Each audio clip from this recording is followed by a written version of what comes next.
സെയിൻ്റാണ് ഇപ്പോൾ 2019 സെയിൻ്റായിട്ട്. അവിടെ കിടന്നിട്ടാണ് മരിച്ചത്. അവിടെ അടക്കിയത് ആ പള്ളിയിൽ കൊണ്ടുപോയിട്ട്, പള്ളി ഉണ്ടായിരുന്നില്ല, അത് അവിടെ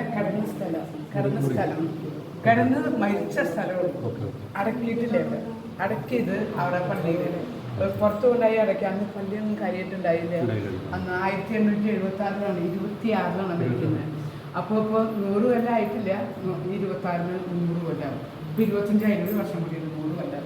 അപ്പോൾ 93 കൊല്ലം കഴിഞ്ഞപ്പോൾ അമ്മ വിശുദ്ധയായി. അവിടെ കിടന്ന് മരിച്ചത് കട്ടിലിൽ കൊണ്ട് കിടത്തി. അപ്പം അമ്മ പറഞ്ഞു, എനിക്ക് കട്ടിലിൽ കിടന്ന് മരിക്കാനുള്ള യോഗ്യതയില്ല, അതുകൊണ്ട് എന്നെ താഴേക്ക് ഇറക്കി കിടത്താൻ പറഞ്ഞു. അങ്ങനെ താഴെ കിടന്നിട്ടാണ് അമ്മ മരിച്ചത്.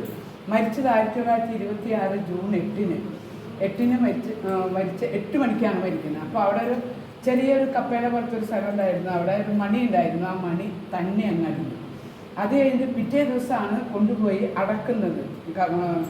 അതിന് മുമ്പായിട്ട് അമ്മയ്ക്ക് ഏറ്റവും ഇഷ്ടമുള്ളൊരു പൂവായിരുന്നു മുല്ലപ്പൂവ്. അത് അന്നേരം ഉണ്ടായിരുന്നു. മഴക്കാലമായതുകൊണ്ട് എല്ലാം കൊഴിഞ്ഞു പോകുമായിരുന്നു.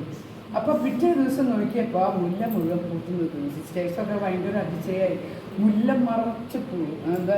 അപ്പോൾ അമ്മയെ മഞ്ച വാങ്ങിക്കൊണ്ടുവന്ന് മഞ്ചയിൽ വെച്ചു. അത് കഴിഞ്ഞിട്ട് അമ്മയുടെ പൂ മുഴുവൻ നിറച്ചു.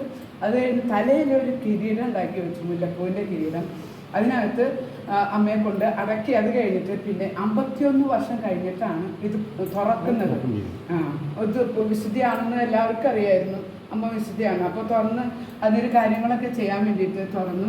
അപ്പോൾ റോമിൽ നിന്ന് എഴുത്തുകളൊക്കെ വരുമല്ലോ, അങ്ങനെയൊക്കെ ഉണ്ടായി.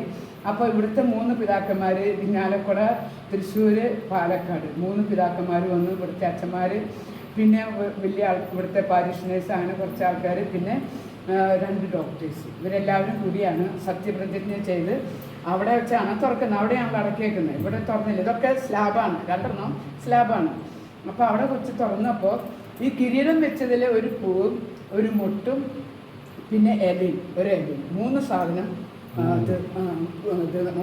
വാടാതിരിക്കും. അതാണ് ആ പ്രത്യേകത. പിന്നെ എല്ലുകളെല്ലാം ഇത്രയും നാൾ മരിച്ച് 51 വർഷം കഴിഞ്ഞ് പൊളിക്കുമ്പോൾ അത് എല്ലുകൾ ദ്രവിച്ചു പോകേണ്ടതാണ്. പക്ഷെ പല എല്ലുകളും ദ്രവിച്ചിട്ടില്ലായിരുന്നു. അതെല്ലാം തിരിശേഷിപ്പായി.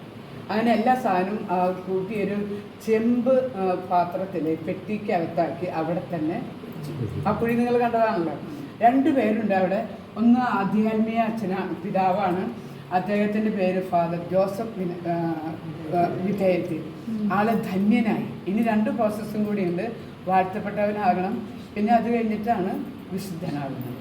അപ്പോൾ അതിനുവേണ്ടി ഞങ്ങൾ പ്രാർത്ഥിച്ചുകൊണ്ടിരിക്കുന്നു. അപ്പോൾ അടക്കിയതെല്ലാം അവിടെ. അപ്പോൾ നിങ്ങളത് കണ്ടു. പിന്നെ എല്ലുകൾ തിരിശേഷിപ്പ്, 1st ക്ലാസ് തിരിശേഷിപ്പ്, 2nd ക്ലാസ് തിരിശേഷിപ്പ്, അങ്ങനെയൊക്കെ ആക്കി വെച്ചിട്ടുണ്ട്. അതിന് നിങ്ങൾക്ക് മ്യൂസിയം കാണാൻ പോയി. ഇനി ഇവിടെ മരിച്ച് ഏകാന്ത ഭവനം, ഒരു പ്രാർത്ഥനാ ഭവനം പണിതു കൊടുത്തു. അങ്ങനെ അവിടെ ജീവിച്ചു. 46 വർഷമാണ് അവിടെ ജീവിച്ചത്. വെറും 4 വർഷം മാത്രമേ ഇവിടെ ജീവിച്ചു.